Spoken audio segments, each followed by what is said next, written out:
Salut à tous, j'espère que vous allez bien. Bienvenue dans Legistream. On est très heureux de vous retrouver. Alors on va attaquer comme chaque semaine, on va faire un petit point sur notre programme de la journée. Alors on va parler évidemment de la dernière chance pour François Bayrou de tenter de sauver le conclave sur les retraites. On va parler de la proposition de loi sur le métier d'infirmier. Et enfin on fera un petit point sur les dernières actualités sur le conflit entre Israël et l'Iran.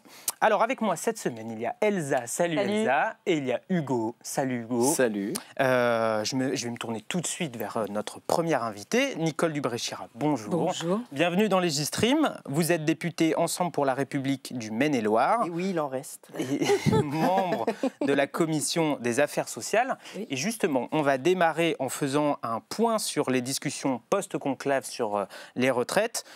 François Bayrou va donner demain, il l'a annoncé, les résultats de ces consultations. Est-ce que vous y croyez encore ? On est interrogatif parce qu'effectivement, moi j'étais déjà interrogatif sur le conclave parce que j'ai fait partie des gens qui ont travaillé sur les différentes réformes des retraites. Et là, on remet sur le tapis, je dirais, des discussions en sachant qu'il y a un écart considérable entre ceux qui veulent revenir à 60 ans et ceux qui, comme moi, ont voté la retraite à 64 ans. Et la mise en lien des partenaires sociaux pour qu'ils puissent travailler sur l'aspect plus d'usure professionnelle, de pénibilité, qui sont des domaines importants dans le cadre du respect de l'équilibre aussi budgétaire. Hein. Mais justement, sans compromis des syndicats, si texte il y a, est-ce qu'il n'y a pas un risque qui ne contente personne ? Est-ce que ce n'est pas un jeu un peu compliqué dans lequel s'est lancé François Bayrou ? Alors, je crois qu'il avait envie surtout de redonner la main aux partenaires sociaux, mais c'est vrai que je ne sais pas quel objectif final il avait vraiment, parce que même s'il faut représenter un texte à l'Assemblée, je crains que ça tourne en pugilat complet dans l'hémicycle, du fait que d'abord on n'a pas de majorité, et qu'en plus on va se retrouver avec les oppositions systématiques qu'on a déjà eues lors des différentes discussions sur l'âge de la retraite, qui va revenir inévitablement, alors que normalement on n'a pas besoin d'y revenir. Est-ce que c'est opportun de présenter un texte sur les retraites à 2 ans de la présidentielle ? Est-ce que c'est le bon moment finalement de faire ça ? Je pense que de toute façon, les réformes des retraites, il n'y a aucun moment qui soit le bon. Sur le territoire, en tous les cas, chaque fois qu'on a voulu avoir des discussions sur les retraites, c'était compliqué, c'était difficile, contrairement à ce qui se passe dans les pays autour de nous, où on avance l'âge de la retraite sans que personne ne bouge, quasiment. Et chez nous, c'est toujours très, très compliqué sur la notion d'âge, sur la notion de durée de cotisation et sur les aménagements qui ont déjà été faits, même si on peut en avoir d'autres sur le travail des femmes, notamment. Il y a des améliorations à faire, mais il faut qu'elles soient réalistes, réalisables, dans des temps corrects. Alors, l'un des effets de cette réforme, en tout cas dans la société, c'est ce qu'elle a fait naître un débat qu'on commence un peu à effleurer sur la rupture générationnelle qu'il y a entre la génération qui est déjà partie à la retraite et qui continue de partir à la retraite et celle des plus jeunes. Est-ce que... et le Conseil d'orientation des retraites le dit lui-même, les retraités aujourd'hui, ils ont un niveau de vie qui est 1,5 fois supérieur à celui des actifs. Est-ce qu'on ne devrait pas plutôt rééquilibrer les efforts au lieu de demander toujours plus à ceux qui en fait commencent tout juste leur vie professionnelle et leur vie en général. On résume, est-ce qu'on baisse les pensions des plus riches ? Non mais on met les pieds dans le plat. C'était pas ça, non. Moi, je pense que les retraités peuvent participer à l'effort financier qui va venir. Et moi, j'étais assez d'accord quand Barnier avait proposé de différer l'augmentation de la retraite de janvier à juillet, parce que ça faisait gagner quand même certaines finances qui nous sont nécessaires. Après, je crois qu'il y a une difficulté aussi de compréhension. Moi, j'ai fait beaucoup de réunions publiques dans ma circonscription discussion sur les retraites. Difficulté de compréhension entre les gens qui sont à la retraite, qui disent on a cotisé toute notre vie, donc c'est notre droit, comme si on avait un petit pécule de côté. Ce qui est faux, ils n'ont pas cotisé, puisqu'on est dans un système de retraite par répartition. Oui, mais ils ont cotisé sur leur salaire, mais ce que je veux dire, c'est qu'ils ont l'impression... Enfin, ils ne récupèrent pas ce qu'ils ont cotisé. Exactement. C'est que c'est les plus jeunes qui paient les retraites. Et la démographie actuelle fait qu'il y a un déséquilibre total. Donc, effectivement, on ne va plus pouvoir continuer ce qu'on a vécu depuis 1945 quasiment, sur le même mode, parce qu'il n'y a plus assez de personnes actives, puisqu'il y a un 40 aujourd'hui actifs pour un retraité, ce qui est pas, ça peut pas durer. Et je crois qu'on va tomber à 1,2 aussi dans quelques années. Je crois. Exactement. Ça ne peut que s'abaisser compte tenu de la démographie aujourd'hui. Donc je pense qu'il faut trouver d'autres solutions. Il faut garder un système par répartition parce que c'est un beau système auquel tout le monde tient. Mais il faut effectivement pas arriver au système où on est aujourd'hui, c'est-à-dire avec des retraités qui ont plus de revenus, sachant qu'ils sont aussi en général propriétaires, parce qu'on était dans un régime où effectivement en France on aime bien... Et ne font plus d'enfants, a priori. Voilà, exactement. Donc je pense qu'il faut qu'on trouve un rééquilibrage. Après, il y a l'idée de faire de la capitalisation pour une partie aussi, pour essayer de trouver un autre moyen de financer.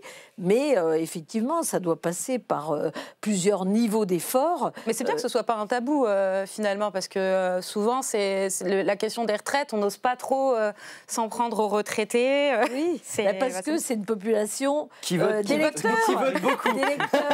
Donc, ils ont toujours été protégés. Alors, moi, j'en pense savamment, j'étais retraitée de la fonction publique, mais je veux dire, je trouve ça normal au jour d'aujourd'hui qu'il y ait une participation des retraités à la retraite, parce qu'on ne pourra pas continuer dans le schéma actuel.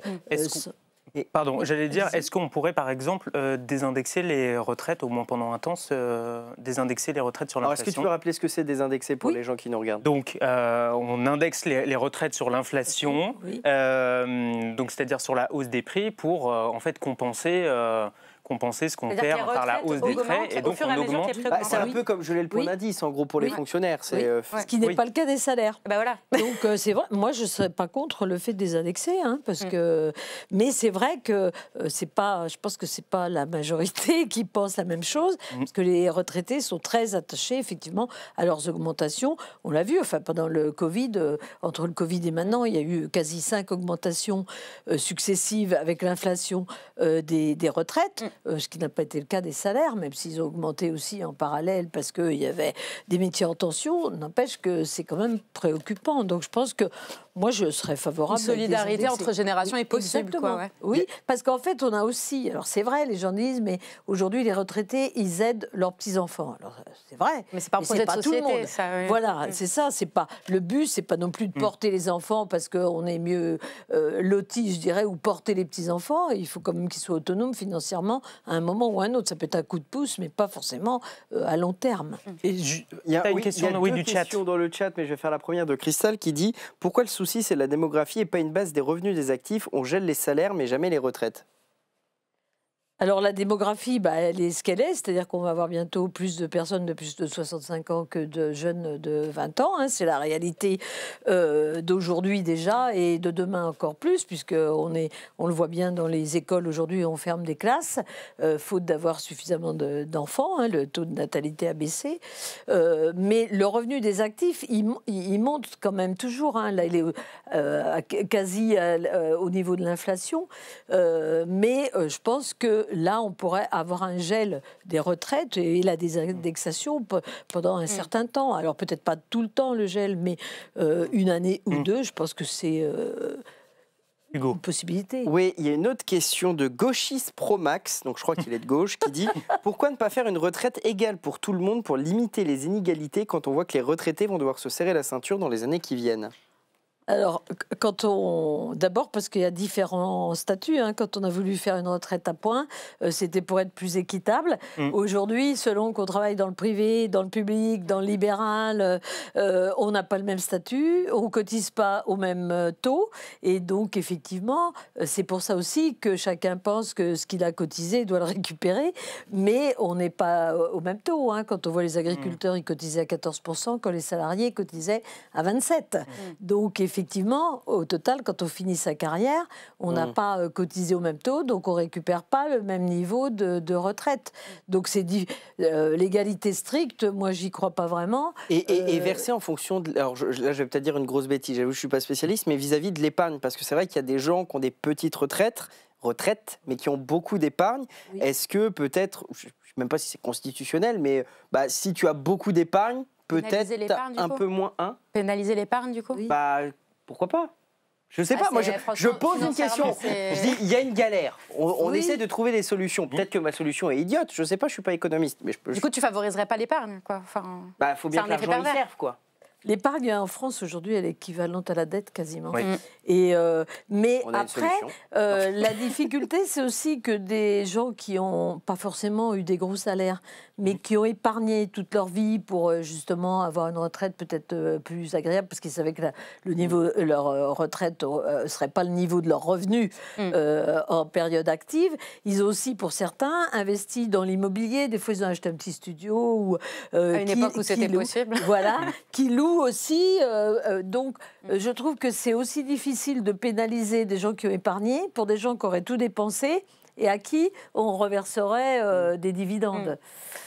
C'est compliqué. Hein. Moi, je ne suis pas favorable à l'égalité stricte, mais aussi au fait que quand on travaille, on doit avoir des revenus corrects et quand on est à la retraite, on doit aussi avoir une retraite proportionnelle.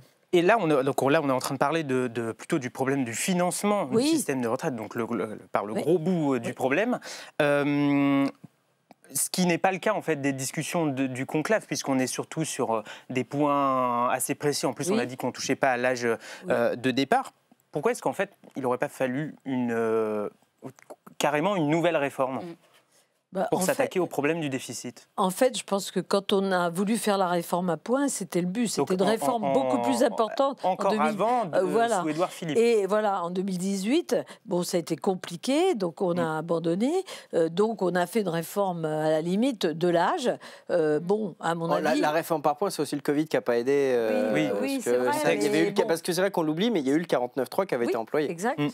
Mais je pense que de toute façon, quand on a mis 64 ans, on était déjà en retard. Hein, ça peut être très politiquement correct ce que je dis. Votre collègue Pierre Cazeneuve a déposé une proposition de loi pour passer à 65. Oui, tous les autres pays autour, on regarde, sont à 67, 68.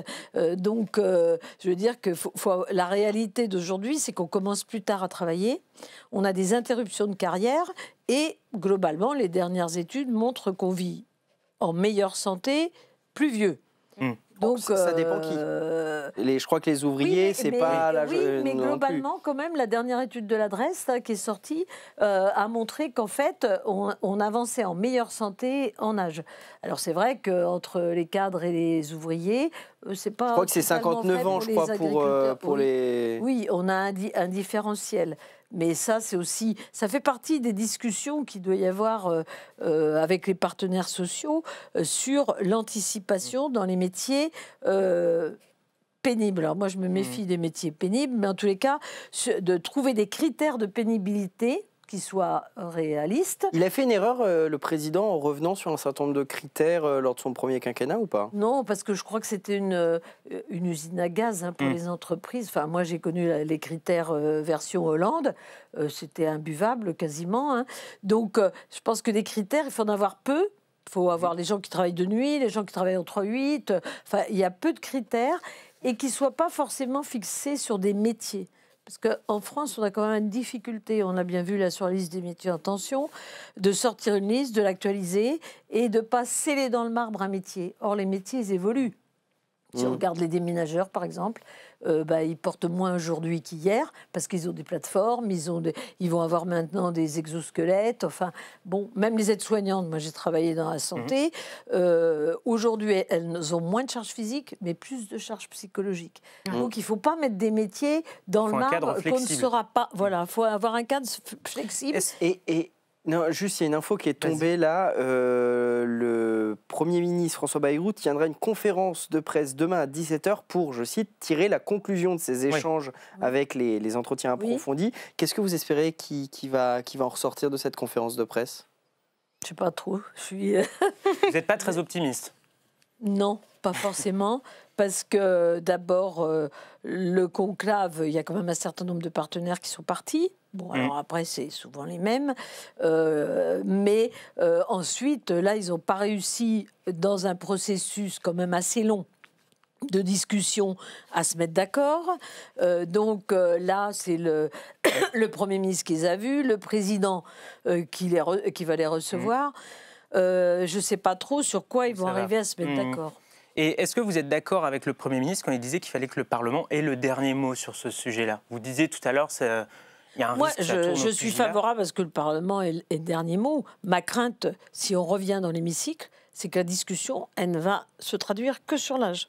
Parce qu'on a D'ailleurs, déjà eu ça. le président Éric Coquerel, je crois, quand je l'avais interrogé sur le sujet ce lundi, n'était pas forcément fermé à l'idée que la PPL abrogation qui avait fait l'intégralité de leur niche en novembre dernier revienne, puisqu'on rappelle que le texte est dit suspendu, donc c'est-à-dire il peut revenir. Et ils ne sont pas opposés à le reprendre potentiellement, parce que c'est vrai que vous avez été battu, il faut le dire, lors de la niche GDR, mais c'était une résolution qui n'avait rien de contraignant. Mais il est évident que vous êtes battu sur la retraite, sur l'âge en tout cas. Alors après, on n'a pas la même expression de forme de retraite entre l'extrême droite et l'extrême gauche. Et après, si jamais ils s'additionnent, c'est clair. De toute façon, c'est le principe même à l'Assemblée, vu qu'il y a 3 blocs de taille quasiment évidents. Exactement. Pour clore un peu le sujet, qu'on avance, parce que on parle beaucoup. Revenir un peu sur cette motion de censure du PS, bon, qui a peu de chances de passer, puisque le RN a dit qu'il ne la votera pas.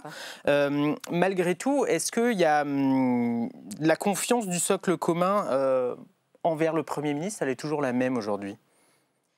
Pas d'après le Figaro. La confiance, elle est. On a besoin. Enfin, on a un Premier ministre qui, je dirais, permet la stabilité du gouvernement pour le moment.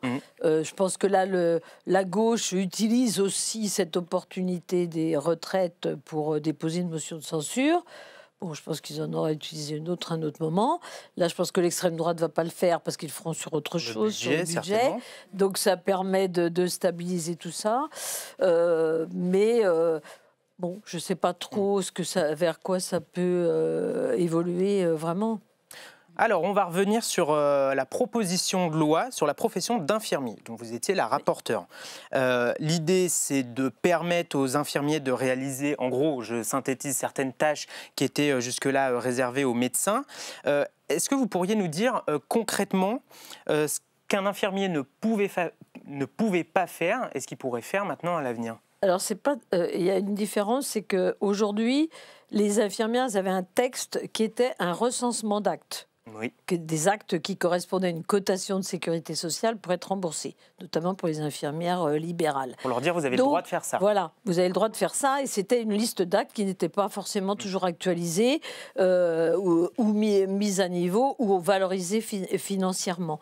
Donc en fait, le texte, il avait pour but de définir des grandes missions. Reprendre les grandes missions des infirmières plutôt que ces tâches-là, des missions de soins curatifs, préventifs, de recherche, d'encadrement, etc. Donc de définir des grandes missions pour s'harmoniser aussi avec les textes européens. Donc ça, c'est le but. Et puis, dans ce texte, il y a eu des actes importants que sont l'autorisation d'une consultation infirmière et un droit de prescription sur certaines choses, notamment, par exemple, une infirmière, si il lui manque un patient qui sort d'hospitalisation avec une ordonnance, il lui manque des éléments pour faire des pansements, et ben elle peut pas le faire d'ordonnance. Il faut qu'elle renvoie le patient chez le médecin pour qu'il lui fasse une ordonnance et avec une consultation au passage.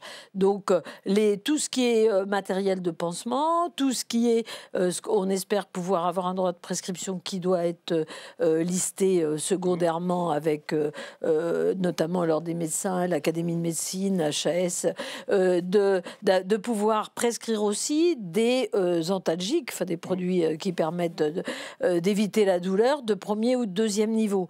Parce qu'aujourd'hui... Finalement, des choses assez simples. Des choses assez simples, mais qui sont des ennuis au quotidien. Voilà. Et puis aussi des sources d'économie secondaires, parce qu'en fait, vous pouvez avoir un patient qui sort d'hospitalisation avec une ordonnance recto-verso, avec des compresses qui ne sont pas de la bonne taille, avec des bandes qui ne sont pas de la bonne taille, ou des quantités qui sont largement excessives, donc qui ne sont pas nécessaires. Donc les infirmières elles finissent par des fois réutiliser des produits qui n'ont pas été ouverts, bien sûr, pour d'autres patients. Donc tout ça, c'est je dirais du bon sens et du quotidien des infirmières pour faciliter la vie et permettre aux patients d'éviter de retourner sans arrêt chez le médecin. Et vous disiez les actes et les soins en question vont être définis plus tard. Vous, si vous avez des exemples, qu'est-ce que vous aimeriez voir comme acte, comme soin? Ça, c'est-à-dire que les infirmières puissent prescrire des produits dont elles ont besoin pour les soins au quotidien de manière plus adaptée en quantité suffisante et répondre à la demande, je dirais, initiale. L'idée, c'est aussi, on est dans des déserts médicaux, donc c'est pas que l'infirmière remplace le médecin. Surtout pas, parce que chacun a sa place, chacun a ses responsabilités. Ça ne fait pas concurrence aux médecins. Ça ne fait pas concurrence aux médecins. Et ça n'est pas... Moi, j'insiste toujours sur le fait que l'infirmière ne remplace pas le médecin. Elle travaille en bonne intelligence et en collaboration avec les autres professionnels de santé, dont les médecins. Mais dans un endroit, vous êtes dans un milieu rural, parce que c'est souvent ça, vous n'avez pas de médecin, le patient peut aller voir l'infirmière, qui va le voir en consultation, et qui va permettre aussi de savoir si elle peut régler le problème à son niveau, ou si elle doit l'orienter vers le médecin ou vers un spécialiste de façon plus adaptée. Mais pour les infirmiers, c'est un petit peu le même souci que pour les médecins. Il y en a beaucoup qui non seulement qui quittent l'hôpital, mais en plus qui refusent de s'installer dans certaines zones. Est-ce qu'on ne déplace pas un peu le problème? Non, parce qu'en fait, alors à l'hôpital, c'est aussi une durée d'exercice très variable. Moi, j'ai connu dans ma carrière des périodes où la durée d'exercice moyenne d'une infirmière, c'était 2 ans, puis après 5, puis après 7, puis après on est redescendu. Donc il y a une variabilité en établissement, mais les infirmières libérales, elles, souvent, c'est un deuxième temps de carrière, c'est-à-dire qu'elles ont exercé dans des établissements de soins et elles s'installent en libéral après. Mais globalement, on a des gens qui vont plus loin aussi dans l'exercice, parce que souvent, elles travaillent jusqu'à 65 ans en libéral, alors qu'en milieu hospitalier, c'est 62. Ouais. Et donc, mais bon, elles s'organisent aussi dans des cabinets de soins. C'est pas pour le cas de celles qui sont dans des missions d'intérim? Non, parce que mission d'intérim, c'est encore un autre statut. C'est un statut privé. Quand même et en fait, c'est des agences d'intérim qui se spécialisent pour les médicaux ou les paramédicaux et qui mettent à disposition des professionnels de santé dans les établissements. Il y a une question pour vous dans le chat de Draer Roy qui dit: au vu de la surcharge des travails des infirmières, oui, il n'y a pas que des infirmières, dans nos hôpitaux publics, de la difficulté de trouver des personnes, est-ce que ces responsabilités supplémentaires ne risquent pas d'aggraver leur pression et de dégrader encore plus la situation? Alors, d'une part, c'était déjà... la plupart des infirmières attendaient ce texte. C'était attendu depuis plusieurs années. C'était espéré. Donc, c'est vrai que ça pose aussi le cadre. Maintenant, derrière, il y a tout un travail de négociation et de conventionnement avec la sécurité sociale. Oui, ça fait de la charge, mais je dirais que... ça, faut voir comment ça s'organise. Mais je veux dire, les patients, elles les voient de toutes les façons. Ils viennent. Donc, après, si elles ont une consultation qui est valorisée financièrement, qui s'attache peut-être à de la prévention, ça demande un peu de temps, mais c'est aussi une valorisation de ce qu'elles font. Donc, aujourd'hui, là où il n'y a pas de médecin, les gens, ils vont quand même voir l'infirmière. Il vaut mieux qu'ils aillent voir l'infirmière que d'aller dans une cabine avec quelqu'un qui répond au bout du monde et qui vous dit « faites ci, faites ça ». Enfin, vous jouez au médecin, mais vous n'avez pas la personne qui vous fait de la traduction simultanée entre ce que vous ressentez et ce qu'on peut vous expliquer éventuellement. Et Simplement pour clore là-dessus, c'est quoi les prochains chantiers pour la profession d'infirmier? Est-ce qu'il va y avoir des négociations sur les salaires, sur la pénibilité? Alors, non, pas, les négociations sur les salaires, elles sont à part, hein, parce que c'est les conventions du statut de la fonction publique ou du privé qui s'alignent, chacun augmentant en fonction de l'autre.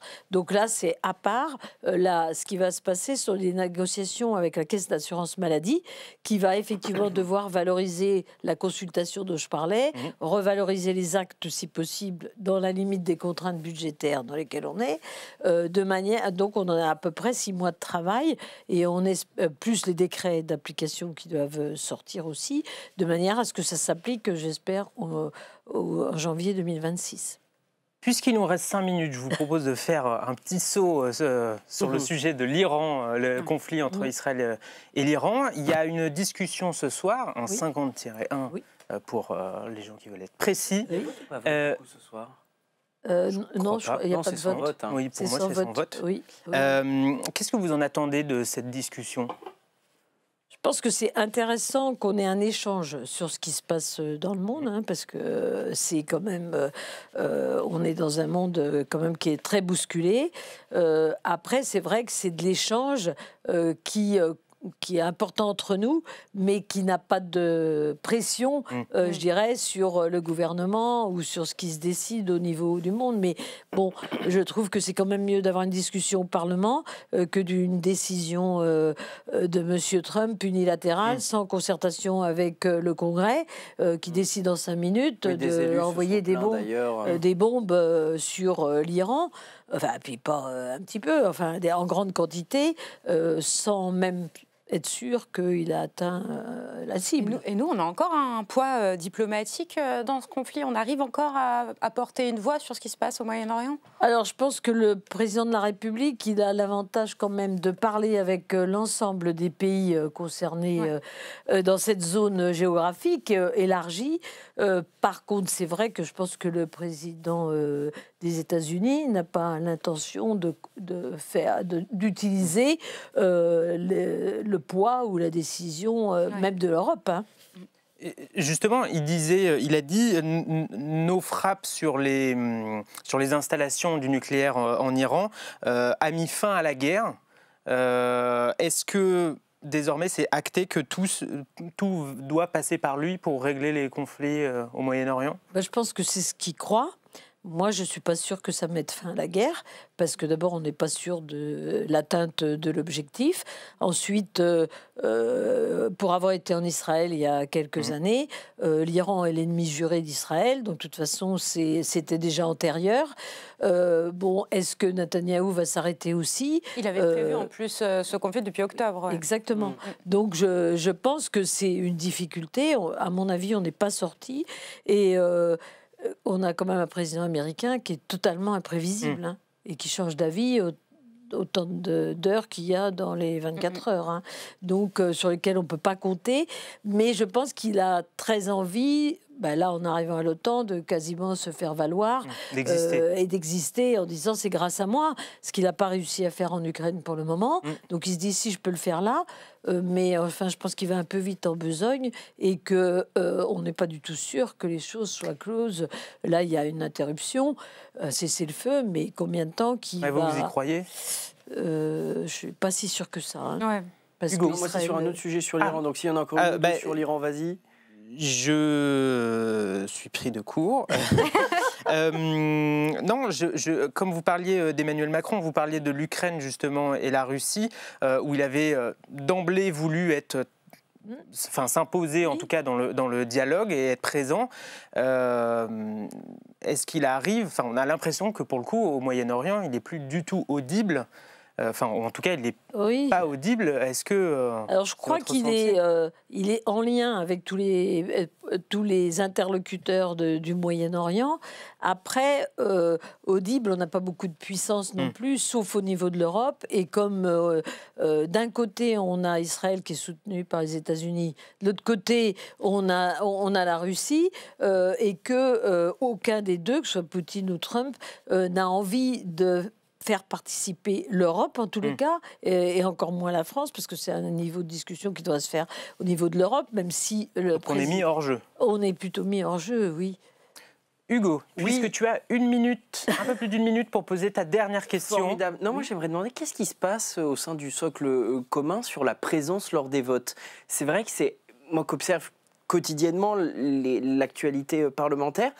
Les LR, ils sont quasiment tout le temps absents. Oui. Les macronistes, vous n'êtes pas nombreux et vous faites battre très régulièrement parce que l'extrême droite se surmobilise. Je prends un exemple concret, la rouverture de Fessenheim, qui, rappelons-le, n'est pas possible. C'est le truc nucléaire qui a dit que ce n'était pas possible. 48 pour, je crois 37 contre. Pas de modem présent ou alors un seul, pas de horizon présent. Vous les macronistes, vous y étiez 9, si ma mémoire est bonne. Et vous avez été battu par une extrême droite qui se surmobilise. Qu'est-ce qui se passe? Pourquoi vous n'êtes pas là lors des votes? Alors, je pense qu'il y a sans doute aussi... D'abord, on est moins nombreux, nous, c'est vrai. Le socle commun... en proportion, vous êtes 10% environ lors du vote. Il a un peu de plomb dans l'aile, si je veux dire. Et c'est vrai qu'il y a quand même une certaine aussi...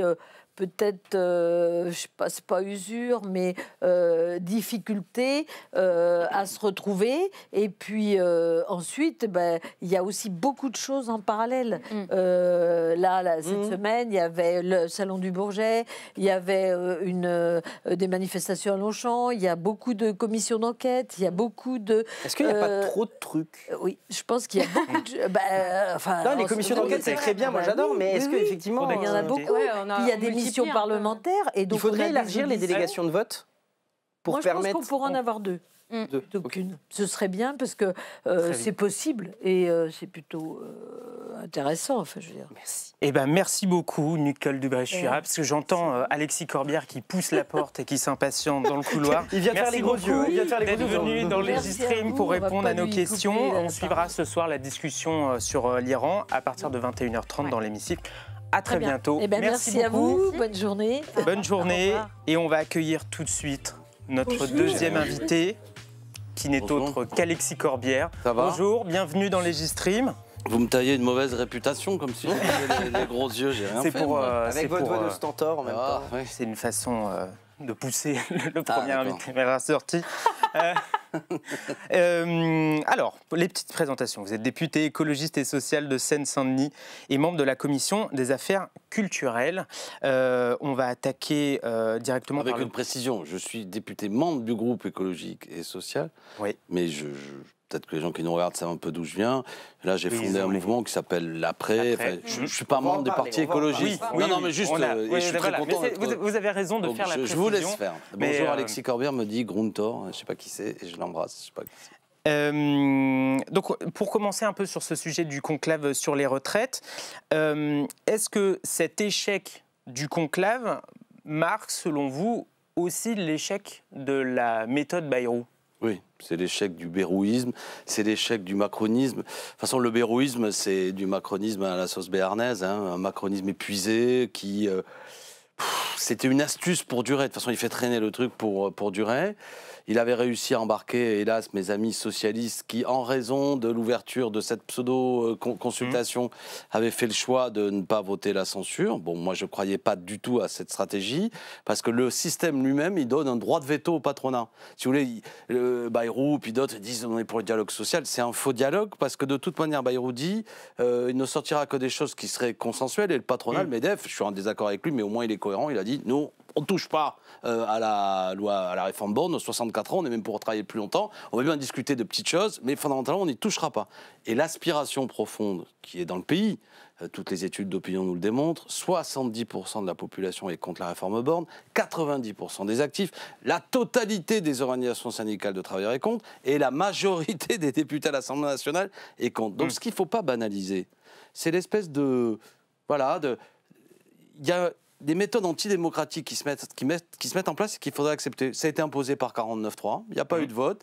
On a une brutalisation de la vie parlementaire, une forme d'anti-parlementarisme. Je le dis, Bayrou est un anti-parlementaire. Il ne veut pas, il a la trouille, soumettre un texte qui vous concerne, vous trois, 30 millions de salariés. Est-ce que vous allez travailler 2 ans de plus?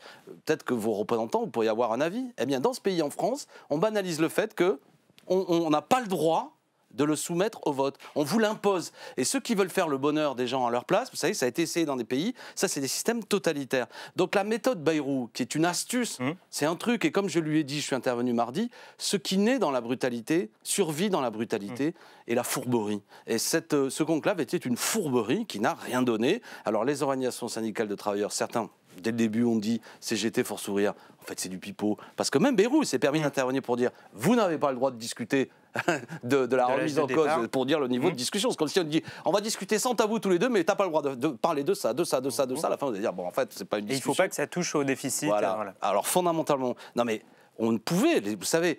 Moi, je suis lassé d'entendre que sur la question du financement des retraites, mais on a des tas de propositions. Vous avez peut-être invité un économiste, je pense à lui parce qu'il est le plus pédagogique, le plus simple, Michael Zemmour, qui dit que si on augmente les cotisations de 1%, à moitié travailleurs, moitié patronat... d'Elsa qui fait non, c'est pas vrai. Parce que vous êtes une spécialiste de la question, vous avez travaillé la question. Ah pardon, excusez-moi. Donc si on augmente ne serait-ce que d'1%, ça veut dire que si on dit aux travailleurs de ce pays, voilà, on vous propose que vous cotisiez 0,5% de plus et vous ne travaillez pas 2 ans de plus, je suis persuadé qu'il y a une majorité de travailleurs qui est prêt à dire, moi j'ai pas envie de travailler 2 ans de plus. Parce que c'est quoi l'entourloupe des 2 ans de plus? C'est qu'en vérité, il y a un taux de chômage très important chez les seniors, c'est les plus de 55 ans, et les gens ne vont pas au bout de leur cotisation. Donc si vous rallongez le temps de travail, vous amenez à ce qu'il y ait une durée plus longue d'absence de cotisation et donc à une baisse des retraites. À la fois parce que vous n'avez pas vos trimestres et puis aussi parce que vous subissez une décote. Donc vous appauvrissez les futurs retraités. Et donc si on résume tout ça Je vous en prie. Par rapport au conclave... il ne pouvait pas en discuter. Du coup, François Bayrou a dit qu'il donnerait les conclusions demain. Vous n'en attendez rien? Non, mais c'est pas que... Ça... Rien de bien pour vous ne peut sortir de ça? Évidemment. Enfin, je veux dire, il faut arrêter de prendre les Français pour des imbéciles. Il y a eu des manifestations de masse, tout le monde les a vues. Il y a un désaccord total. Enfin, on est d'accord que la démocratie, c'est une minorité n'impose pas à la grande majorité des gens des choses.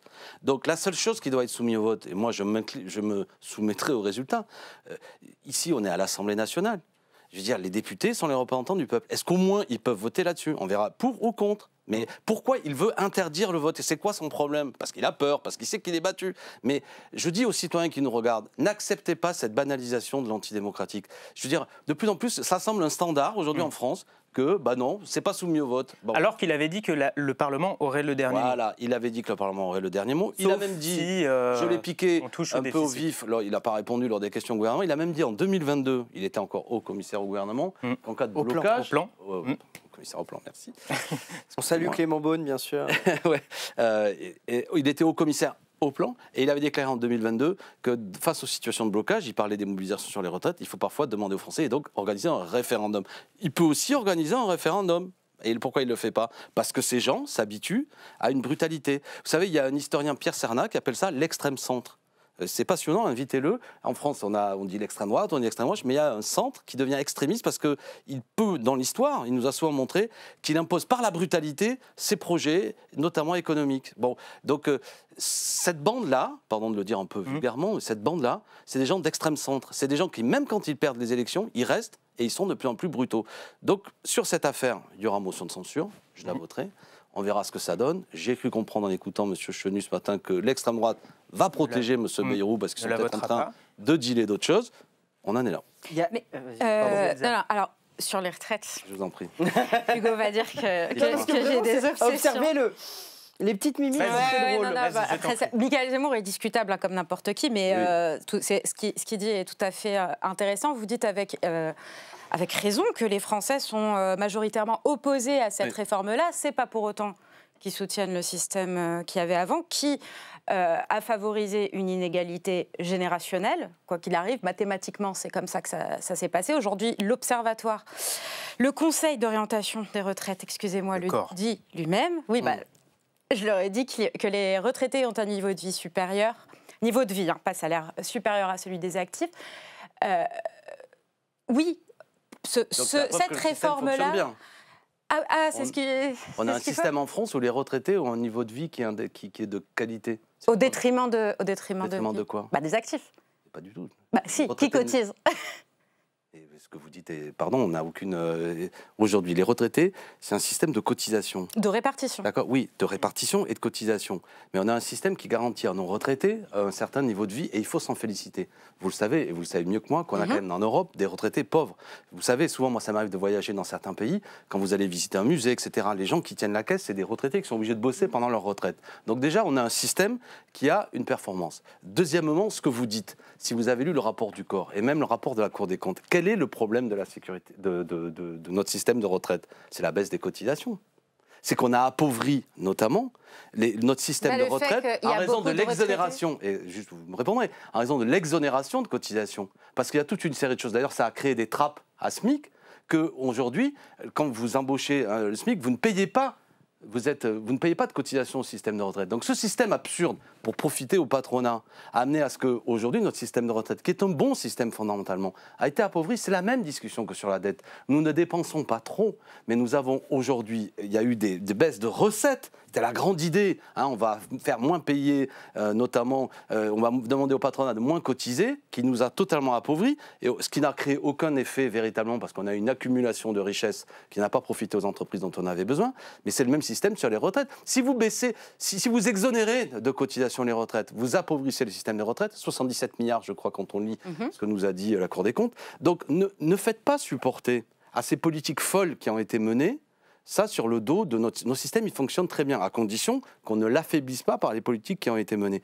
On va être honnête, c'est quoi l'enjeu du système des retraites? C'est de l'argent, aujourd'hui, qui est quelque part mutualisé. Et depuis toujours, il y a une volonté, de la part des libéraux, de mettre la main là-dessus, de l'affaiblir pour après dire qu'il faut changer de système et en faire un système par capitalisation, de faire que vous allez vous cotiser pour votre propre... cotisation, quand il y a beaucoup de retraités qui arrivent à la retraite et qu'il y a moins d'actifs par rapport aux retraités... Mais ça ne marche pas comme ça. Parce que, non, ça ne marche pas comme ça. Vous levez les yeux au ciel, madame, ça ne marche pas comme ça. Parce qu'à quoi vous le comparez? La question, c'est quel est le taux de productivité, de richesse du travailleur? Si vous le comparez au 19e siècle, la productivité des travailleurs français est extrêmement élevée. Et aujourd'hui, on a un système, c'est trop facile de dire ça, parce que notre système, pourquoi les gens vivent plus longtemps? Pourquoi on a de plus en plus de retraités? Parce qu'on a élevé le niveau, moi j'appelle ça la République sociale, de qualité, qu'on ne part pas trop tard. Pourquoi on vit longtemps à la retraite? Parce qu'on n'est pas parti trop tard. On l'a souvent dit pour amuser, ceux qui disent c'est parce qu'on vit plus longtemps qu'il faut travailler plus longtemps. Non, c'est parce qu'on a aujourd'hui en France un système qui était 60, hélas 62 ans, qu'on a une belle retraite. Et puis je vais vous dire une dernière chose. C'est pas un enjeu de civilisation dont on peut discuter. La retraite, c'est pas le moment où tu es déglingué et tu as le droit. C'est un moment où, moi j'estime, c'est un troisième temps de la vie qui doit être de qualité, parce que c'est une certaine idée que je me fais de la société. Vous ne trouvez pas qu'il y a une fracture générationnelle qui est quand même un peu prononcée? Je vais même vous le démontrer. C'est-à-dire qu'aujourd'hui, effectivement, comme il y a eu des politiques libérales totalement dingues, qui ont baissé notamment l'entrée des cotisations dans notre système de retraite, il a été affaibli, et on veut faire supporter ces choix qui ont profité essentiellement au patronat français qu'on a vu, avec un capitalisme français qui est de plus en plus financier, avec une accumulation de richesses, des dividendes de plus en plus importants. Le capitalisme a évolué. Hein. Celui du 21e siècle n'est plus le même que celui des années 80. On a vu, je crois que depuis qu'Emmanuel Macron est en responsabilité depuis 2017, les fortunes importantes ont augmenté de manière très significative, hein, une accumulation de milliards. Donc ce système, et ça, ça doit vous interroger. Si je baisse, si je demande, en plus, vous ne m'avez pas arrêté là-dessus, mais l'idée que notamment aujourd'hui, lorsque vous embauchez des gens au SMIC, vous êtes exonéré de cotisations. Ça a créé des trappes à SMIC dans certaines entreprises, parce que les patrons n'augmentent pas les salaires, parce qu'ils veulent maintenir les gens dans le SMIC, et c'est un peu plus que le SMIC d'ailleurs, pour ne pas payer de cotisations. Donc moi je dis, c'est pour ça que je dis qu'il y a une astuce derrière. Vous avez toujours des gens qui, pour noyer son chien, qui l'accusent de la rage. Vous affaiblissez le système des retraites, et puis aujourd'hui vous arrivez en disant mais ce système ne marche pas bien. Et puis d'ailleurs, et puis même, alors maintenant on explique ce que vous me dites, je vous en fais pas, mais l'astuce est connue. Ah ben quand même, hein, c'est pourri de retraités qui profitent sur le dos des jeunes. Et vas-y que je t'oppose les jeunes contre les vieux. C'est vous qui dites ça. Non mais il n'y a pas de fracture générationnelle, madame. Bien sûr qu'il y a une fracture générationnelle. Moi je l'observe tous les jours. Il y a une classe sociale de salariés. La vie de quelqu'un qui a eu 30 ans dans les années 70-80 n'est pas du tout la même que celle des gens qui ont 30 ans aujourd'hui. On fait moins d'enfants, on commence moins vite, notre niveau de vie n'est pas le meilleur. Il y a un problème générationnel où les retraités d'aujourd'hui touchent une retraite qui n'est pas conforme à ce que des plus jeunes produisent. Non, madame, Effectivement. ouais, mais je comprends ce que vous dites. Une réponse et après je vais Non, mais parce que ça, pour revenir aux questions des gens. Non, mais madame, moi, vous en prie, allez-y. Ah non, mais pardon, j'appelle pas ça c'est- une fracture générationnelle parce que derrière le mot, il y aurait. Ah oui, d'accord. Bon, bah, Non, mais il y aurait une si forme tout va bien. Pardon. Non, mais si tout va bien. J'ai dit que tout allait bien. Bah, je sais pas, vous dites qu'il y Je a n'appelle pas ça. fracture, Non, mais- générationnelle. S'il vous plaît. Je n'appelle pas ça une fracture générationnelle parce que ça vise à opposer les jeunes et les vieux. Je dis qu'il y a des acquis sociaux qui aujourd'hui sont en train de reculer, que les plus anciens ont profité et qu'aujourd'hui votre génération ne profite pas. D'accord ? Et ça, c'est grave. Parce qu'il y a une dégradation des conditions de travail, il y a le salariat qui est la norme, mais de plus en plus, je vois bien comment il y a une ubérisation du travail dont les jeunes sont particulièrement la cible. Donc ça n'est pas une fracture générationnelle. Si vous discutez avec les anciens, discutez avec votre papa ou votre grand-papa, qui vous dira sans doute qu'à l'époque, il y avait des conventions collectives, des organisations syndicales, et que de plus en plus dans les entreprises, le nouveau modèle, c'est cette ubérisation, cette précarisation. Mais là où je m'oppose au terme, même si je comprends l'idée que vous me dites, n'opposons pas les gens. C'est une seule et même classe sociale qui a les mêmes intérêts. Et la petite musique que j'entends, pas de votre part, c'est parfois qui vise à opposer les jeunes et les vieux, et à dire qu'en gros, il y aurait des vieux profiteurs, et maintenant c'est à eux d'ailleurs qui devraient faire l'effort pour essayer de compenser toutes les exonérations qui ont été faites fiscales en direction des plus riches, auxquels il ne faut jamais toucher. Alors, il y a les fortunes, dès qu'on discute de taxe Zuckman, on nous met les mains au ciel, quoi, les 1600 qui ont plus de 100 millions, il ne faut pas y toucher. Par contre, Que vous avez fait voter la taxe Zuckman. bien sûr, par contre, les vieux qui eux ont bossé et qui ont parfois 2500 balles, eux, il faudrait qu'ils fassent un effort. Enfin, c'est une blague. Vous comprenez ce que je veux dire? Là où je comprends la situation de nos salariés qui ont travaillé toute leur vie est conforme à un certain niveau social grâce aux luttes qu'ils ont menées. Et hélas, la jeunesse aujourd'hui voit ses conditions de vie dégradées. On va passer aux questions du chat, parce que ça fait beaucoup Pardon, réagir. excusez-moi, on s'est emballé. Les gens, Justement, en parlant du chat, faut quand même. C'est un débat de bonne qualité qu'on a. Enfin, de. Non, mais premier degré. Non, mais j'ai vu que les gens ont dit c'est que bien c'était qu'on ait intéressant. du temps pour avoir ces Tout à échanges-là. fait. Et le chat d'ailleurs l'a souligné, même si évidemment tout le monde n'est pas d'accord avec tout le monde. Et il y a Lutin qui dit si il y a un problème générationnel quand tu as un sous-financement évident de l'éducation et que les jeunes ont un taux de chômage 3 fois plus élevé que les vieux. Non, mais pardon, si j'ai mal compris, il va de soi que moi je suis inquiet. Là, je vais pas faire le coup du père de famille. Je vois bien comment on a une dégradation de services publics. L'école, on pourra en parler. Moi, j'ai encore dénoncé ce matin en commission Bétarame. On a même ce que j'appelle un séparatisme scolaire, c'est-à-dire des établissements scolaires dans les centres-villes qui sont de qualité. Moi, je suis élu de Seine-Saint-Denis en dégradation. On a le système de l'école privée qui devient de plus en plus un lieu de concentration des catégories aisées. On a vu une étude récemment, on appelle ça l'indice de positionnement social, l'IPS, où on voit que l'école privée n'est plus pour des raisons confessionnelles, mais c'est un entre-soi de riches. Et on a des dégradations. Moi, je suis très inquiet de ça. Et je vois bien, tu sais, en Seine-Saint-Denis, vous savez, on estime que durant la totalité d'une scolarité, un enfant perd 1 à 1 an et demi de scolarité parce que les professeurs sont pas remplacés. Ouais. Je veux dire une chose, moi, avant d'être député, je suis professeur de lycée professionnel. Mes 2 dernières années de métier, j'étais TZR, titulaire de zone remplaçant. Mon boulot était de faire partie d'une brigade qui visait que quand un collègue était absent, enceinte, machin, j'allais remplacer. J'étais prof d'histoire. Tout ça, c'est réduit. Il n'y a quasiment plus d'équipe de remplacement dans le premier degré comme le deuxième degré. Et quand le prof est absent, parce que les profs sont absents, et ils ne sont pas plus absents qu'ailleurs d'ailleurs, les fonctionnaires, ils ne sont plus remplacés. Je prends cet exemple parce que je le connais bien. Vous avez parfaitement raison aujourd'hui qu'on est dans une jeunesse ubérisée, précarisée, auquel on essaie de lui imposer l'idée que défendre les droits collectifs, c'est mal, etc. Et on essaie de l'opposer en plus avec ceux qui ont un statut et ceux qui n'ont pas de statut, etc. Et après, il y a plein d'autres ruses qui existent, des opposés entre parfois des questions de racisme, etc. Enfin, on connaît cette astuce de la division permanente. Je vous propose de passer au second thème, qui est tout aussi sympathique. On va parler des tensions entre Israël et l'Iran. Un cessez-le-feu est en vigueur depuis hier. Est-ce que vous y croyez? Non, mais il n'y a pas... Déjà, il faut se féliciter que ça s'arrête. C'est un moment de grande tension. Israël a agressé l'Iran. Je n'ai aucune sympathie pour le régime iranien, un régime de Mollah, absolument une théocratie absolument révoltante, et je suis du côté du peuple iranien. Mais nous devons tous défendre l'idée qu'il faut le respect du droit international. Les frappes préventives, les guerres préventives, c'est intolérable. Sinon, c'est le retour de la force. Sinon, c'est Poutine qui envahit l'Ukraine. Sinon, c'est la puissance qui va frapper. Donc, on doit à tout moment condamner tous ceux qui pensent qu'ils se font justice eux-mêmes et ça doit se passer donc dans les cadres du droit international qui était un acquis de la Seconde Guerre mondiale, qui a même commencé au début du XXe siècle. le Conseil de sécurité de l'ONU, etc., s'il y a des tensions. Et Donc, notamment pour aussi les États-Unis qui ont bombardé directement les... Là, il y a une situation de mécanique de violence.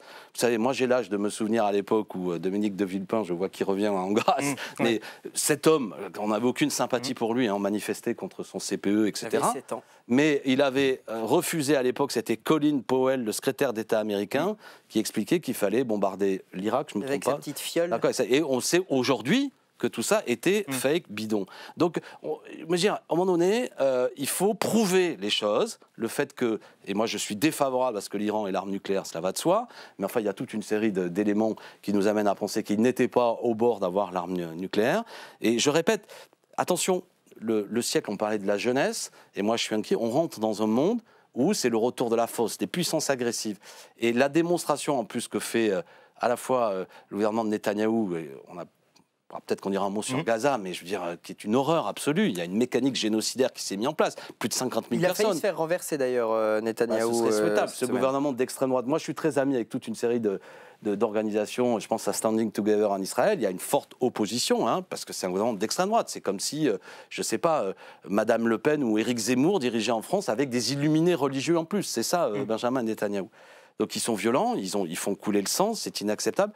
Mais il y a là quelque chose, parce que, pour prendre un peu de recul, et je n'aurai pas le temps de développer, le monde dans lequel on va est celui, sans aucun doute, de l'affrontement entre la remise en cause de la puissance américaine et la puissance chinoise. On risque d'aller vers quelque chose qui va être un élément de tension, parce que le leadership américain est en train d'être contesté. Si la manière de régler cette nouvelle situation a pour toile de fond l'utilisation de la violence sans aucun respect du droit international, c'est une guerre de dimension mondiale que nous avons potentiellement devant nous. Donc je pense que la France devrait insister sur le fait et condamner tous ceux qui ne respectent aucun droit international et qui pensent qu'ils ont totale liberté pour frapper les peuples, pour bombarder tous azimuts. Et je pense que l'utilisation aussi qu'a fait Donald Trump de la force, c'est aussi une démonstration et un message envoyé à d'autres, et en particulier à la Chine, pour dire qu'ils sont prêts à frapper, et à frapper fort si besoin. Donc là, il y a quelque chose qui est extrêmement dangereux, et nous, on doit être, nous, la France, on doit être en facteur de paix, et en permanence d'interpeller sur le respect du droit international et convoquer des conseils de sécurité de l'ONU. On est encore audible sur les questions de conflit au Moyen-Orient? On n'a pas l'impression que... on a perdu la main parce qu'on a le cas. Un président de la République plein de zig et de zag, plein de en même temps, et sur le droit international, on ne comprend pas bien qui en coup approuve, le lendemain désapprouve, le surlendemain réapprouve, etc. Moi, je dis que le meilleur cadeau qu'on puisse faire aujourd'hui à notre planète et à la communauté internationale, c'est que le prochain président ou la prochaine présidente de la France soit quelqu'un qui soit pour la paix et qui utilise toute la puissance encore réelle de la France diplomatique, économique pour être un facteur de paix.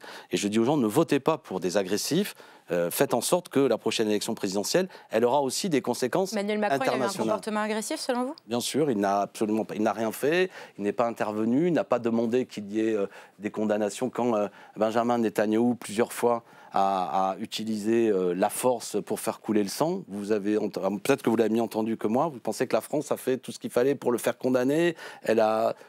C'est à vous que je pose la question. Non, mais c'est à vous que vu que moi, ça me semble une évidence qu'il n'a rien fait. C'est un prof, il pose des questions. Non, pas du tout. Vous avez raison. Mais je pense que c'est délicat diplomatiquement. On a beaucoup de ressortissants franco-israéliens. Il essaye, je ne sais pas. Par exemple, vous savez que moi, j'ai voulu me rendre en Israël et que ça m'a été refusé. Qu'a fait le gouvernement français ?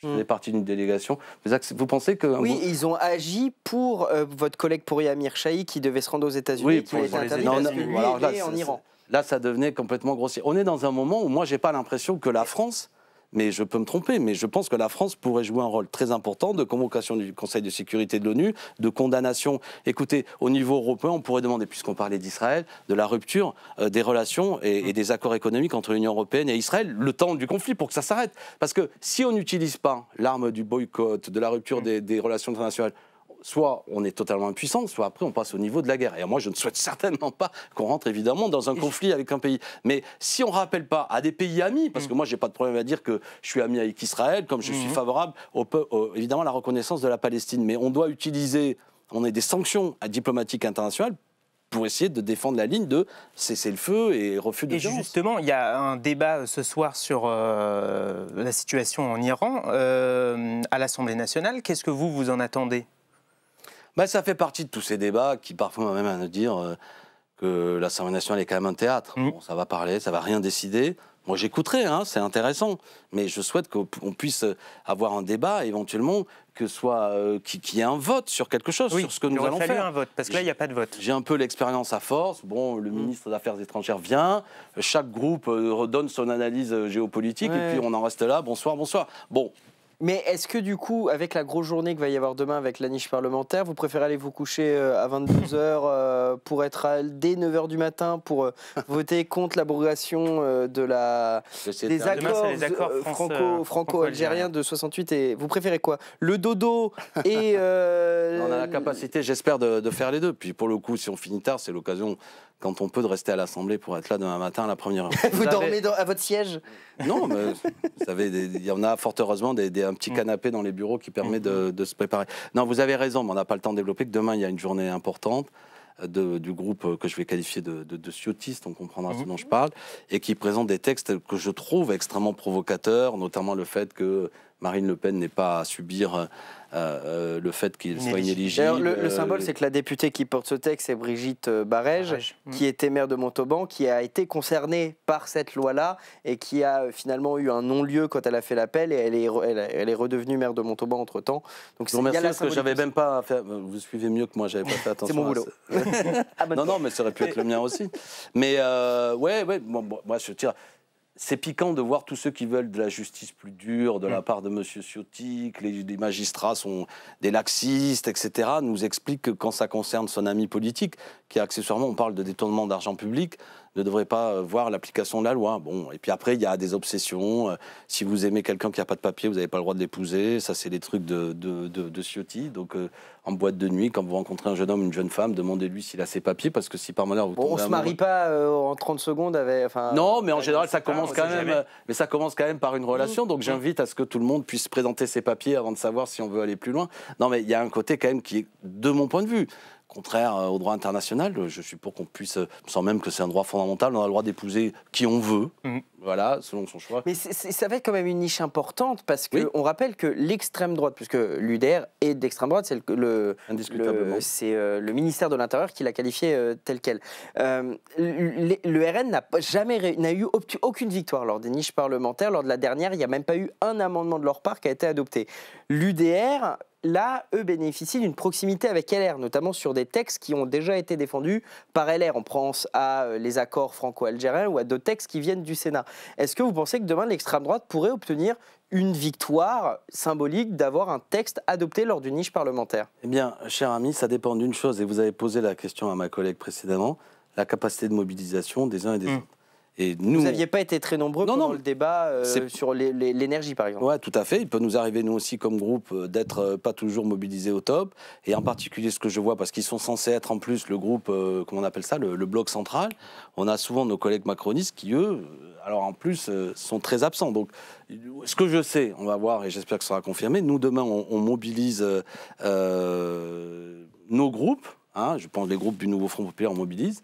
Et puis j'espère que les collègues macronistes seront là. Sinon, on va se retrouver avec des choses qui sont quand même directement puisées du programme de Mme Le Pen. Je vous rappelle que M. Macron a quand même été élu pour faire barrage à l'extrême droite, pas pour faire un passage. Petite question, il nous reste 3 minutes et demie pour terminer. Est-ce que vous serez à Châteaudun fin août donc pour expliquer un peu les universités d'été, il y aurait un rapprochement avec Génération. Qu'est-ce que c'est un peu l'idée? Et surtout avec nos amis de Génération, avec le groupe, ça va s'appeler Debout de François Ruffin. Je vais appeler ça, pour faire simple, le pôle des unitaires. Ceux qui pensent qu'il faut maintenir l'unité du NFP et son programme, pas l'unité sans programme. On pense que c'est ce qui a permis à la gauche et aux écologistes d'arriver en tête lors des dernières élections législatives, et qu'il faut travailler à créer les conditions lors de la prochaine échéance électorale majeure qui vient, à savoir l'élection présidentielle, de travailler à avoir un processus qui nous permettait de produire un candidat ou une candidate commune. Y allons-nous y arriver? Je ne sais pas. Le 2 juillet, c'est à Bagneux, autour de Lucie Castet, il y aura un rassemblement de ceux qui veulent participer à cette démarche. Je ne veux pas parler en leur nom, mais des forces sans doute comme les écologistes, les socialistes, d'autres, et nous serons présents. Et puis, il y a après tous ces points de rendez-vous qui montrent qu'il y a la dynamique unitaire à l'heure où je vois bien qu'il est de bon ton de dire je m'en fous, je suis candidat, quoi qu'il arrive. Et en dehors du programme du NFP et de la France Insoumise, qu'est-ce qui va vous différencier, hormis, on a l'impression que c'est plus la forme que le fond qui vous différencie avec LFI?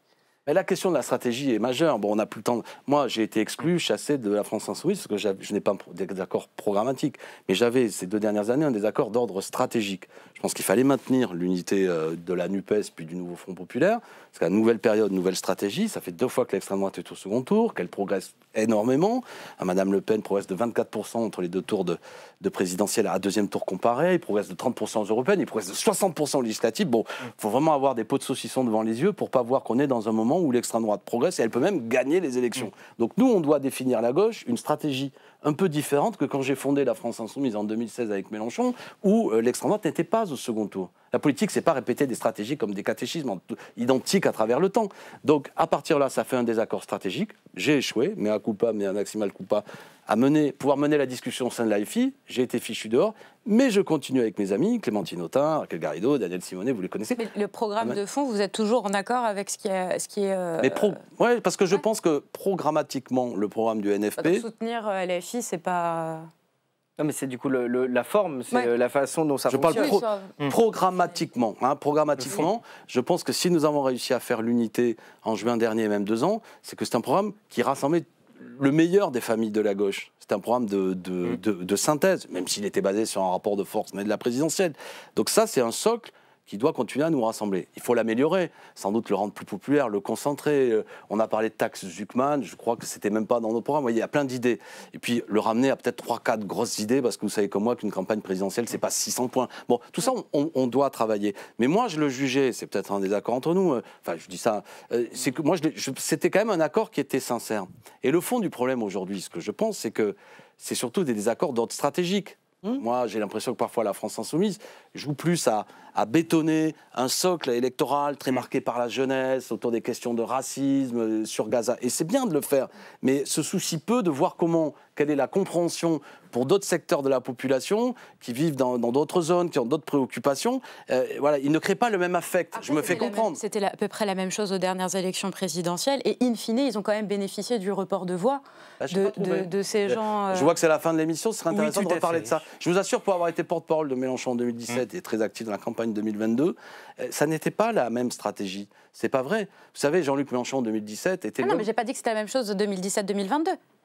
Je dis qu'en 2022, ils sont quand même partis avec une attitude certes très LFI, sans unité ou quoi que ce soit, et qu'à la fin, au présidentiel, ils se sont retrouvés avec un score bien au-dessus parce que c'était la grande division, rapidement divisée, et qu'il a profité du vote utile. Mais il est possible cette fois-ci que nous, si mon entreprise réussit, elle peut échouer, si on arrive à avoir une candidature commune, ça peut créer une dynamique qui montre que là, il y a un refus de nous retrouver à nouveau divisés, et pourquoi pas d'ailleurs même LFI participant aussi à notre processus. Moi, je n'ai aucun sectarisme malgré tout ce que j'ai pu subir. Je suis pour rassembler tout le monde. Je répète, et c'est notre conclusion, d'un point de vue de gauche et écologiste, l'heure est grave. Nous avons face à nous une extrême droite très puissante. On vient de le dire, des secteurs de la droite qui aujourd'hui rejoignent l'extrême droite, et il faut tout faire pour éviter la victoire de l'extrême droite. Merci beaucoup, Alexis Corbière. On est désolé, mais on arrive au bout quand on s'amuse. On ne voit pas le temps passer. Merci beaucoup d'avoir répondu à toutes nos questions. Merci à tous d'avoir suivi notre émission. Merci Elsa, merci Hugo. On se donne rendez-vous la semaine prochaine pour la dernière de Légistream de la saison. Oh non! Et oui, c'est si triste. J'espère que vous serez au rendez-vous. J'espère que vous serez rendez-vous. Et force à l'OL. Non, parce qu'il est supporter de l'OL, c'est pas la forme. Non. À la semaine prochaine. Ciao tout le monde. Et allez l'OL. On s'arrête là. Non. Merci à tous.